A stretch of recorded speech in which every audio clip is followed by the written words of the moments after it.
Jadi awal mulanya itu ya kenapa saya itu mungkin tertarik pada balap liar karena ya kita di lingkungan yang bisa dibilang itu bukan pesantren, lingkungan luas ya di masyarakat kita itu banyak pergaulan bebas gitu. Jadi teman-teman itu banyak beraneka ragam. Ada dari mereka itu yang mabuk-mabukan, ada yang dari mereka itu ya main judi ya dan sebagainya. Jadi saya putuskan itu untuk mengambil ya suatu hobi yang otomotif tadi ke balap liar. Jadi sebenarnya selain balap liar juga ini ya mempertaruhkan uang tadi, judi tadi, juga dia mempertaruhkan harga diri. Ketika balap liar ini ya harga dirinya tadi kalau dia kalah nanti dia ejek-ejek di belakang, gitu direndahkan, ya keretanya nggak kencang dan sebagainya gitu, mekaniknya nggak pintar dalam olahnya dan sebagainya. Nah makanya dia bukan mempertaruhkan cuma uang aja tapi harga dirinya tadi yang mahal. Pernah ada ini nggak lihat kejadian langsung yang misalkan kecelakaan segala macam lagi kayak gitulah, lagi balap liar gitu? Ya, ada? Pernah. Apa yang dirasakan dulu? Iya pernah. Kita pernah melihat dan itu teman ya, teman saya sendiri ya. Ketika ini belum mulai dia masih tes gitu balap sendiri gitu kan. Ya rupanya kendaraan itu ada mobil di depan. Nah, jadi dia elakkan dan masuk ke paret. Oh gitu. Iya. Kalau yang parah-parah gitu? Yang parah-parah, ya kalau dia secara langsung belum. Tapi gimana kalau melihat, kan nggak melihat secara langsung, tapi kalau kejadian dengan itu nyambung ke perasaan itu gimana gitu? Ya, apakah ada rasa takut gitu, akhirnya berpikir atau gimana? Ya tentu kalau rasa takut itu ya tabiat gitu, jatuh apalagi nanti sampai patah. Ya kan sampai ya kepalanya itu sampai pecah kan, ada yang gitu, ada yang berserakan dan kemana-mana gitu dan sebagainya.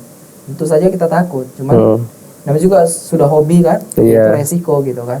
Apalagi para pemuda ini kan, ya dia itu gimana ya, dia itu siap ya menanggung resiko. Gitu.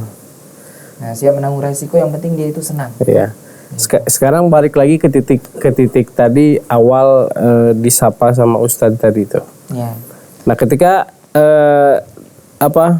udah muncul lah mulai ya hidayah itu akan datang, ada seorang ustadz itu kan masih melakukan pekerjaan itu ya. Itu berapa lama tuh sampai bisa meninggalkan gitu? Jadi itu kurang lebih sampai 1 tahun lah.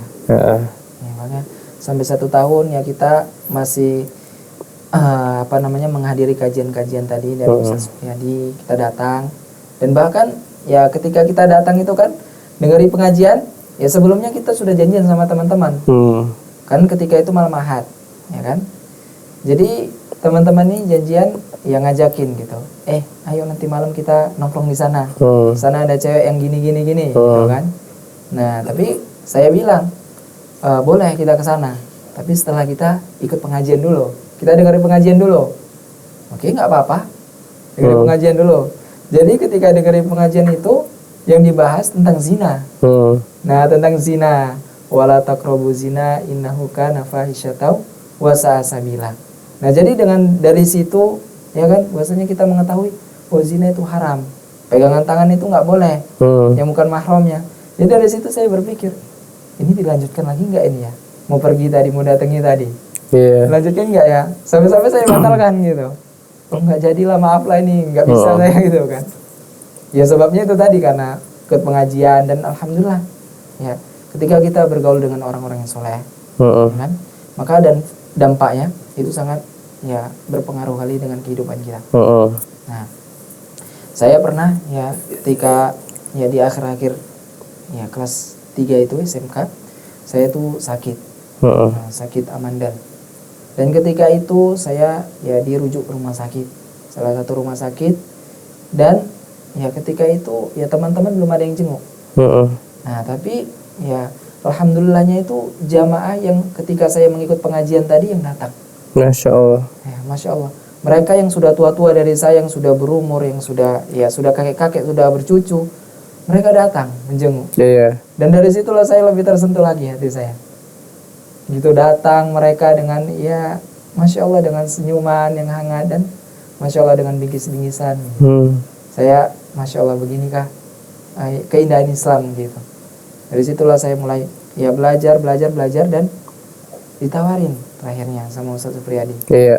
Tawarin, Wahyu mau nggak ketika selesai dari SMK ini kuliah lagi? Ketika itu saya belum terpikir untuk kuliah nyambung. Jadi saya bilang ya belum tahu Ustadz. Saya tanya dulu sama orang tua, sama keluarga, setuju nggak?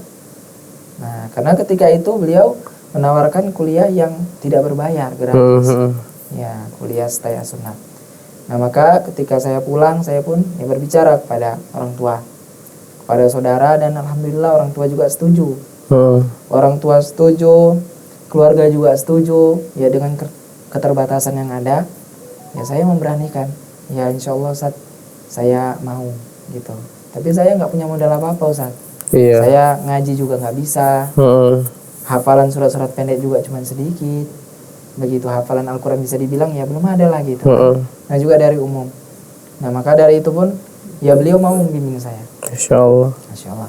Dengan kesabaran beliau mau membimbing saya setiap ba'da subuh. Ya beliau mengajarin saya, ngajarin ngaji, kemudian hafalan surat-surat pendek, dan alhamdulillah ya sampai saya selesai jadi SMK, dan ketika itu saya pun mendaftar. Nah, namun ketika saya di SMK ini Ustaz, ya yang agak sedikit mengejutkan ya di hati saya ini, ya guru-guru saya ini ketika saya ingin mengambil ijazah, ya saya kan ditanyai, mengapa kok ambil ijazah cepat, gitu. Jadi saya jawab, saya mengambil ijazah ini karena saya ingin melanjutkan ke perguruan tinggi. Perguruan apa itu? Ya Sekolah Tinggi Agama Islam Stay Sunnah. Itu perguruan jurusan agama ya? Iya Pak, jurusan agama. Kemudian Bapak itu bukan mensupport, tapi malah merendahkan. Ya, beliau malah ya mengatakan ya dengan ya sedikit ya rasa kecewa saya. Masih ingat saya, Insya Allah. Beliau mengatakan ya kalau nanti masuk di perguruan tinggi sekolah di agama jangan jadi dai bejat. Nah, sekolah yang benar-benar, jangan jadi dai bejat. Ya, yang keluyuran ke sana ke sini, yang tawuran dan sebagainya. Nah, dari situlah saya juga ya agak sedikit sedih. Begitu. Karena keinginan saya memang benar-benar ingin berubah gitu kan. Tapi dari respon dari guru ya kan, dia malah ya cenderungnya menjatuhkan. Iya. Gitu.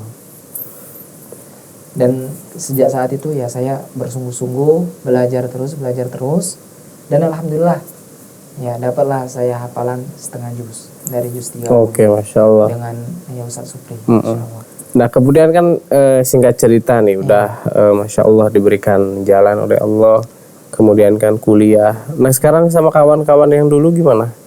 Kalau sekarang sama teman-teman yang dulu, bahkan ketika kemarin saya pulang kampung, ya teman-teman yang dulu itu merasa heran. Sejak kapan Wahyu berubah? Padahal dulu kita main bareng-bareng, kita jalan bareng-bareng, setiap sekolah, pulang sekolah kita main bareng dan sebagainya, malam kita nongkrong bareng. Tapi sekarang kok beda gitu, sejak kapan? Nah, jadi ya mulai berubah terus itu ya qadarullah ketika ya di tahun 2015 ya, di akhir-akhir saya SMK itu, ya bapak saya meninggal. Nah, bapak saya meninggal karena saya sibuk di dunia otomotif, di bengkel. Jadi ketika bapak saya meninggal itu saya sedang berada di bengkel, nggak di rumah. Iya. Nah, dari situlah saya merasa sedih. Sampai-sampai bapak saya sakit, ya bapak saya tiada, saya nggak bisa menemani beliau. Karena saya disibukkan dengan ya sesuatu yang itu menurut saya tuh ya sesuatu yang benar gitu kan. Hobi yang benar gitu. Nah, dari situlah saya mulai ya udahlah, tinggalkan aja lah. Tinggalkan pelan-pelan tinggalkan, dan ya mulai mendekat kepada majelis-majelis ini. Oke, Masya Allah, berarti luar biasa ya. Nah, tapi alhamdulillah hubungan sama teman-teman masih baik ya. Alhamdulillah. Masih baik sampai sekarang, bahkan mereka itu kok dikunjungin tuh sampai terheran-heran. Ini Wahyu yang dulu atau bukan? Kok saya lihat tadi kok sudah di mimbar. Kok saya lihat tadi kok sudah di depan ya khalayak ramai gitu, depan jamaah-jamaah gitu. Kok sudah menyampaikan ya suatu perkara agama. Begitu, yang dulunya sama saya main bareng gitu kan. main bareng, kita senang-senang bareng, nongkrong bareng. Sekarang udah berubah. Begitu mereka sampai heran. Cuman ya alhamdulillah, sampai sekarang hubungan kita masih baik-baik saja. Oke, Masya Allah. Mungkin apa ya, pesan lah untuk kita semua ya, khusus bagi kaum muda yang mempunyai hobi, tapi hobinya itu bisa menghabiskan waktu lah. Apa kira-kira hal yang ingin disampaikan agar mereka bisa lebih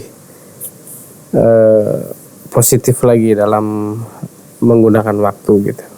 Ya, jadi kalau pesan-pesan dari saya ya untuk kaum muslimin ya dan muslimat dimanapun ya Anda berada, jadi ya gunakanlah masa muda kita dengan sebaik-baiknya. Gunakanlah masa muda kita dengan sebaik-baiknya ya, karena masa muda kita akan dihisab nantinya. Kita akan mempertanggungjawabkan setiap apa yang kita lakukan di dunia ini. Nah, dan Rasulullah SAW ya mengatakan bahwasanya ada dua kenikmatan yang banyak manusia lalai di dalamnya. Yang pertama adalah nikmat ya sehat dan nikmat waktu luang. Ya. Kedua nikmat ini cenderung banyak dimiliki oleh para pemuda-pemudi. Nah, cenderung kita ya kaula muda yang mempunyai dua nikmatan ini. Kenikmatan badan yang sehat, kemudian waktu luang. Sehingga ya pemuda-pemuda sekarang itu cenderungnya menggunakan kedua kenikmatan ini dengan sesuatu yang tidak bermanfaat. Ya, bahkan ya na'udzubillah, mereka menggunakannya untuk kemaksiatan, mereka menggunakannya untuk ya menjelek-jelekkan saudara mereka dan sebagainya. Iya. Nah, dan ini ya sungguh ya suatu ya perbuatan yang nantinya akan dihisab oleh Allah Subhanahu wa taala. Ya. Dan juga ya penting bagi kita ya sebagai seorang pemuda untuk melihat teman dekat kita. Melihat dengan siapa kita berteman, melihat dengan siapa kita duduk. Karena sesungguhnya ya teman dekat itu adalah cerminan dari diri kita. Ya. Rasulullah SAW menggambarkan ya di dalam hadis yang diriwayatkan oleh Imam Bukhari dan Imam Muslim bahwasanya permisalan ya teman baik dan teman buruk adalah sebagaimana perumpamaan seorang ya penjual minyak wangi dan pandai besi. Nah, penjual minyak wangi ini ya imma an yuhdiyak. Ya, penjual minyak wangi ini ya boleh jadi dia akan memberikan parfumnya kepadamu. Nah, wa imma an tabta'a minhu. Dan boleh jadi juga penjual minyak wangi ini ya bisa engkau membeli parfum darinya. Ya, ataupun ya wa imma an tajida minhu rihan thayyibah. Ataupun bisa jadi engkau akan mendapatkan bau harum dari penjual minyak wangi tersebut. Ya. Sedangkan ya pandai besi, ya perumpamaan teman-teman yang buruk ya adalah sebagaimana perumpamaan ya pandai besi. Ya, seorang pandai besi. Yang mana ketika kita ya dekat dengan pandai besi, ya seorang pandai besi, ya mungkin bisa jadi baju kita terbakar karena percikan apinya. Ya. Wa imma an tajida minhu rihan khabisa. Ataupun kita akan mendapatkan bau yang tidak sedap darinya. Nah, maka dari itu perhatikanlah dengan siapa kita berteman. Ya. Ketika ya Al-Imamu Ibnu Hajar Asqalani ya rahimahullah mengatakan dalam kitabnya Fathul Bari ya menjelaskan tentang ya hadis ini bahwasanya Rasulullah SAW ya menjelaskan ya, bahwasanya larangan berteman dengan orang-orang yang dapat memberikan mudarat bagi agama kita dan bagi dunia kita. Dan sebaliknya Rasulullah SAW menjelaskan ya tentang perumpamaan ya teman-teman yang baik ya sebagai ya tukang penjual minyak wangi ya mengisyaratkan kepada kita agar kita berteman dengan orang-orang yang soleh, orang-orang yang dapat memberikan manfaat bagi agama kita maupun kehidupan dunia kita. Nah, maka ya perhatikanlah ya dengan siapa kita berteman. Oke, Masya Allah, pesan yang menarik nih untuk terus kaum muda.